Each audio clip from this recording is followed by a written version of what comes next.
Hello friends, the home foodie by Vandana में आपका स्वागत है। और आज हम बनाएंगे बढ़िया चटपटा बिना प्रिजर्वेटिव के गाजर गोभी शलगम का दो तरह का अचार। यानी कि एक बनाएंगे खट्टा अचार और दूसरा बनाएंगे खट्टा और मीठा अचार।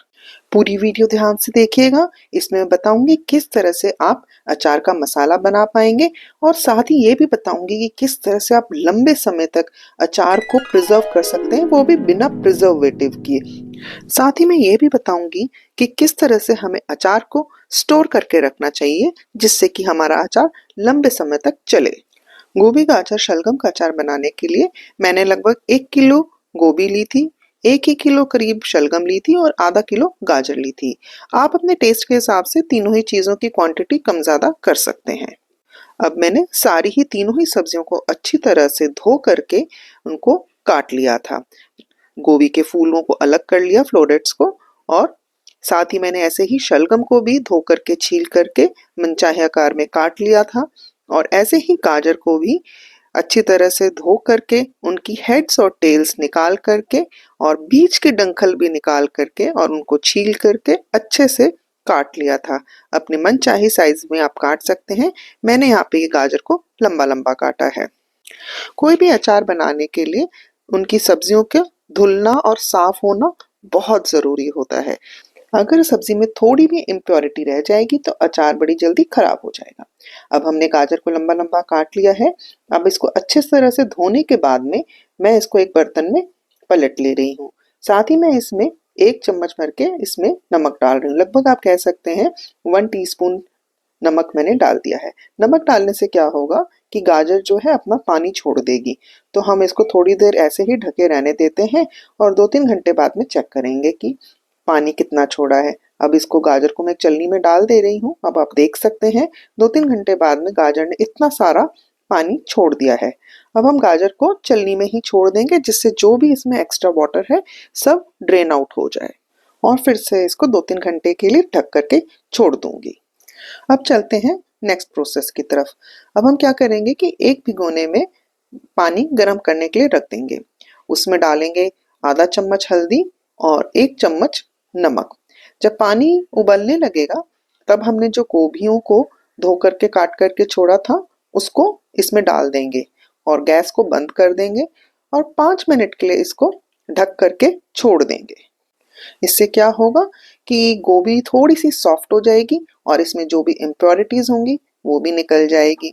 5 मिनट बाद में हम गोभी को एक चलनी से निकाल लेंगे। ध्यान रखें, हमें गोभी को ज्यादा नहीं पकाना है। गोभी में सॉफ्टनेस नहीं आनी चाहिए, एक कड़कपन रहना चाहिए। बस हमें 5 मिनट के लिए ही इसको गर्म पानी में छोड़ना है।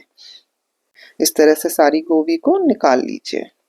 गोभी को अब हम ठंडा होने के लिए छोड़ देंगे और जो ये पानी है इसको हम फेंकेंगे नहीं। इसी में हम अपने शलगम को भी डाल देंगे। इसमें हल्दी और नमक ऑलरेडी डला हुआ है। पानी को एक बार हमने फिर से एक उबाल दे दिया है और इसमें जो शलगम है उसको डाल दिया है और शलगम को एक उबाल दे करके गैस को बंद कर दिया है। और 2-3 मिनट बाद में हम गैस को फिर बंद कर देंगे और शलगम को भी बाहर निकाल लेंगे। आप सोच रहे होंगे कि हमने गोभी और शलगम को एक साथ क्यों नहीं किया। एक तो क्या है कि एक साथ डालने से ओवर क्राउडेड हो जाता है दोनों, और दूसरा ये है कि गोभी जरा जल्दी सॉफ्ट हो जाती है और शलगम को हल्का सा टाइम लगता है। तो इसलिए मैं एक सी कंसिस्टेंसी रखने के लिए कि दोनों की जो फर्मनेस है गोभी की और शलगम की एक सी रहे, इसलिए मैंने इनको अलग अलग किया है। बस शलगम को भी इसी तरह से हम ठंडा होने के लिए छोड़ देंगे। अब क्या करेंगे, मैंने अपनी डाइनिंग टेबल पे न्यूज़पेपर बिछा दिया है और उस पे एक साफ कपड़ा बिछा दिया है। इस पर हमने जो गोभी हमने गरम करके गरम पानी में करी थी और जो शलगम करी थी और जो गाजर को हमने नमक के पानी से छान के रखा था, उन सबको इस साफ कपड़े पे फैला के छोड़ देंगे। और इसको पूरी रात मैंने ऐसे ही छोड़ दिया था। मेरे घर में धूप नहीं आती है इसलिए मैंने डाइनिंग टेबल पे इस तरह से इसको फैला दिया। अगर आपके घर में धूप आती है तो आप इसको धूप में सुखा दीजिए तो भी अच्छा है। मेन बात यह है कि हमें इसकी जो मॉइस्चर है वो सारा निकाल लेना है, यानी कि इसमें बिल्कुल भी नमी नहीं रहनी चाहिए।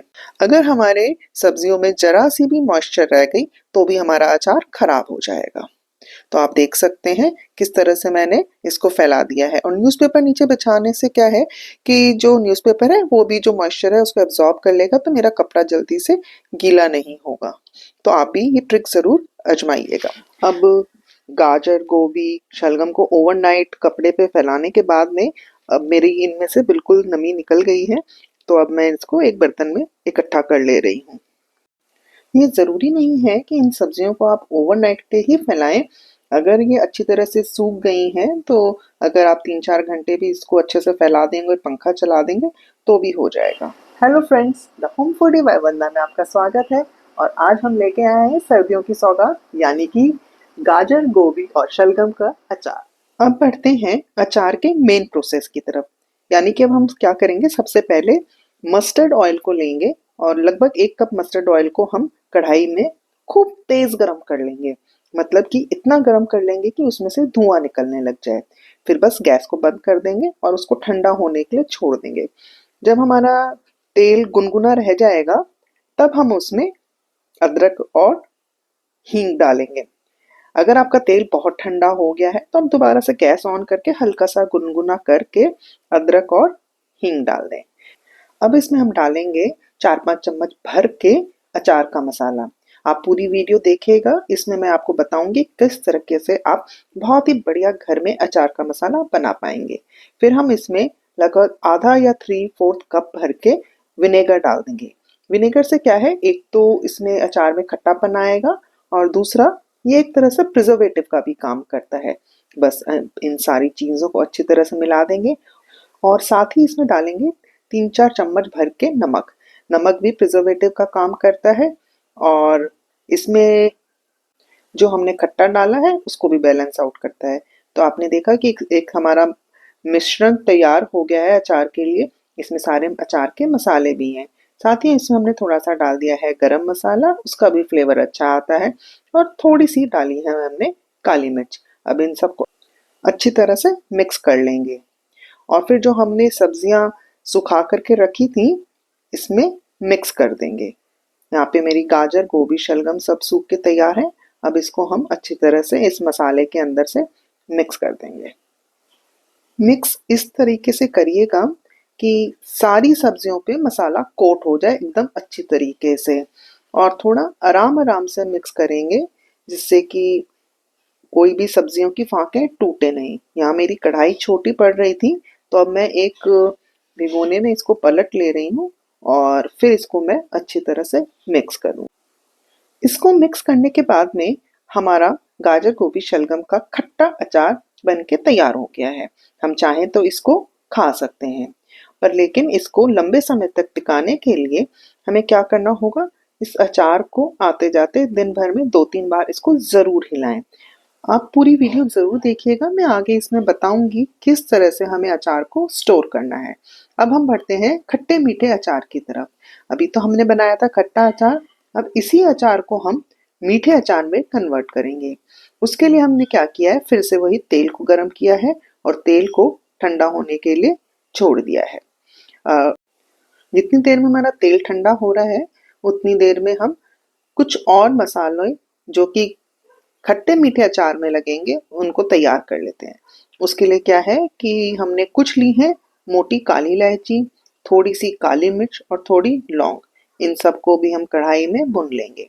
यहाँ पे लगभग मैंने 7-8 मोटी काली इलायची ली है, इसको कढ़ाई में डाल देंगे। और साथ ही यहाँ पे मैंने, आप देख सकते हैं, एक कितनी काली मिर्च ली है वो भी इसमें कढ़ाई में डाल देंगे।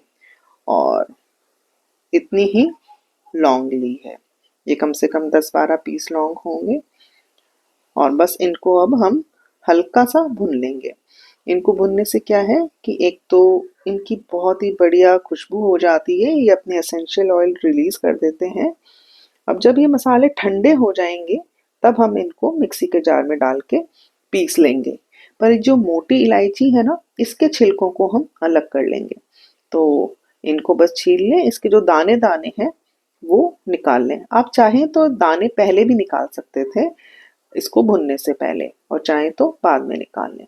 बस इसी तरह से सारे इलायची के दाने निकाल लें और इस मसाले को दरदरा सा पीस लें। अब आप देख सकते हैं मेरा मसाला पिस करके तैयार है। जो तेल हमने ठंडा करने रखा था उसमें फिर से हमने थोड़ी सी हींग, थोड़ी अदरक डाल दी है और साथ ही इसमें हमने डाल दिया है 1 कप भर के गुड़। अगर आप लोग मीठा तेज खाते हैं तो इसमें गुड़ आप और भी डाल सकते हैं। बस हमें गुड़ को पिघालने तक पकाना है, यानी कि हमें बहुत इसकी तार की चाशनी नहीं बनानी है, बस हल्का सा इसमें चिपचिपापन आ जाए, बस उतना ही पकाना है। साथ ही इसमें हम डाल देंगे आधा कप विनेगर। आप सोच रहे होंगे विनेगर पहले भी डाला था, तो पहले जो हमने विनेगर डाला था वो सिर्फ खट्टे अचार के हिसाब से डाला था। अब जो विनेगर हमने डाला है तो जो गुड़ की मिठास है उसको बैलेंस आउट करने के लिए डाला है। आपको मैं एक बात और बताना चाहूंगी कि अगर आप चाहें तो गुड़ की जगह यहाँ पे 1 कप चीनी भी डाल सकते थे। बस 2-3 उबाल देने के बाद में हम गैस को बंद कर देंगे और इसको ठंडा होने के लिए छोड़ देंगे। ठंडा होने पर ये जो मिक्सचर है वो थोड़ा सा और गाढ़ा पड़ेगा। अभी फिलहाल आप इसकी कंसिस्टेंसी देख सकते हैं किस तरह की है।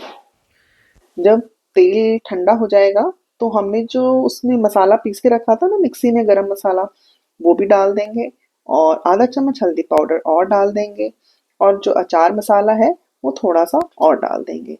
फिर से ये मसाला का मिक्सचर बना करके फिर हमने जो अचार बना के तैयार किया था उसमें मिक्स कर देंगे। यहाँ मैं बताना चाहूंगी, यहाँ पे मैंने 1 चम्मच भर के कलौंजी का दाने भी डाले थे। तो बस इस खट्टे मीठे मिक्सचर को हम अचार में मिक्स कर देंगे। लो जी, हो गया हमारा खट्टा मीठा गाजर गोभी शलगम का अचार तैयार। तो देखा आपने, एक ही बार में हमने 2 तरह के अचार बना लिए। अभी आगे मैं बताऊंगी किस तरह से हमें अचार का मसाला बनाना है और किस तरह से हमें अचार को स्टोर करना है। तो आपको मेरी ये वीडियो कैसी लगी? अच्छी लग रही हो, ये रेसिपी अच्छी लग रही हो तो प्लीज़ एक लाइक करिए और कोई क्वेरी हो तो कमेंट में ज़रूर पूछिए। और हाँ, अगर आपने मेरे चैनल को अभी तक सब्सक्राइब नहीं किया है तो सब्सक्राइब भी कीजिएगा। तो आपको मैं बताना चाहूँगी कि हमें अचार स्टोर करने के लिए हमें जो बर्तन लेना हो ना वो बिल्कुल साफ होना चाहिए। उसको आप धूप में पहले अच्छी तरह से सुखा लें और अगर धूप ना आती हो आपके घर में तो उसको माइक्रोवेव में भी आप स्टरलाइज कर सकते हैं। और अचार को हमेशा किसी कांच की बरनी में स्टोर करें। कोशिश करें कि प्लास्टिक में भी ना स्टोर करें और मेटल के बर्तन में तो बिल्कुल भी ना स्टोर करें। ये तो हमारा हो गया तैयार खट्टा मीठा अचार गाजर गोभी शलगम का। अब मैं आपको बताती हूँ किस तरह से हमें अचार का मसाला तैयार करना है। उसके लिए यहाँ पे जो आप वीडियो में मसाले देख रहे हैं उन सभी मसालों को आपको ले लेना है और एक कढ़ाई में इनको हल्का सा भुनना है। बस बहुत ही हल्का सा भुनना है, मतलब कि ज़्यादा तेज़ नहीं भुनना, हमें इसको भुनने की स्मेल नहीं आए। बस इतना सा भुनना है कि हाथ हम छू सकें, जिससे कि बस ये जो मसाले हैं ये अपने एसेंशियल ऑयल रिलीज कर दें और एक फ्लेवरफुल से हो जाएं। बिल्कुल हल्का सा भून के, मतलब कह लीजिए बस 2-3 मिनट भून करके हम गैस को बंद कर देंगे। और जब मसाले हमारे ठंडे हो जाएंगे तब हम इसको एक मिक्सी के जार में डाल के दरदरा सा पीस लेंगे। इस मसाले को आप आराम से किसी भी साफ बॉटल में भर के रख सकते हैं और अपने किसी भी अचार में यूज कर सकते हैं। आप चाहें तो इसके अचारी आलू भी बना सकते हैं, बहुत ही टेस्टी बनते हैं। और इस मसाले को आप किसी भरवा सब्जी में भी यूज करेंगे तो भी बहुत टेस्टी लगती है। अचार को खाने के लिए जब भी निकालें हमेशा साफ चम्मच से ही निकालें और एक बार जो अचार आपने निकाल लिया उसको दोबारा बरनी में कभी ना डालें। और इस अचार को लंबे समय तक रोटी पराठे फुल्के के साथ में एंजॉय करें।